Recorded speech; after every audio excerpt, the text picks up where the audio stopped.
ఇప్పుడు యువకుడైనటువంటి ఉత్సాహవంతుడైనటువంటి టీడీపీ అభ్యర్థిగా పోటీలో బరిలో ఉన్నటువంటి గుండు శంకర్తో పాటు మరో 2 శక్తులు కూడా అవే కూటమి జనసేన శక్తి బీజేపీ కాబట్టి 3 శక్తులు గతంలో లేవు.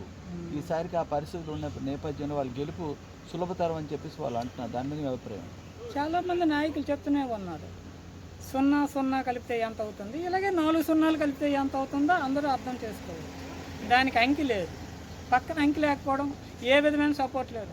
ఏమైనా ఇన్ కేస్ అని గెలిచారు అంటే కేవలం అతను గుండు శంకర్ సొంత దీని మీదే గెలవాలి తప్ప ఈ పార్టీల సపోర్ట్ ఆయనకి ఎటువంటి లాభము ఉండదు. అయితే ఈ సందర్భంగా మీరు ఓటర్లకి లేదా పబ్లిక్ ఏం చెప్పాలనుకుంటున్నారు?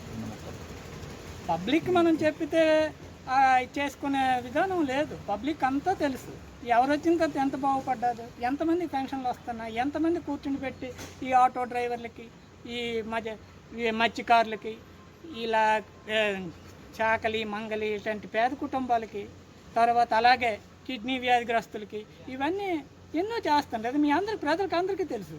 నేను ఓటు వేయమని చెప్పాల్సిన అవసరం లేదు. వేస్తే వాళ్ళకి మంచిది, వాళ్ళ భవిష్యత్తుకు బాగుంటుంది.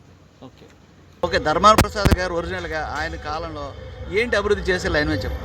అవి చెప్పడానికి ఈరోజు చాలు సార్. శ్రీకాకుళం మెడికల్ కాలేజ్ అయితే, అంబేద్కర్ యూనివర్సిటీ అయితేనేమి, 80 ఫీట్ రోడ్డు అయితేనేమి, తర్వాత వంశధార ఫేజ్ 2 అయితేనేమి, అనేక రోడ్లు, కాలువలు, డ్రైనేజీలు, పెద్ద వ్యవస్థ. కంపోస్ట్ శ్రీకాకుళం యార్డంతా కంపోస్ట్గా ఉండేది. ఈరోజు కంపోస్ట్ యార్డ్ని తెచ్చి శ్రీకాకుళం ప్రజలు అది కంపోస్ట్ని రూపుమాపారు. తర్వాత మంచినీరు దాహతను తీర్చి మంచినీరు ఇప్పించారు. అనేక కార్యక్రమాలు చెప్పడానికైతే పుస్తకం రాయొచ్చు.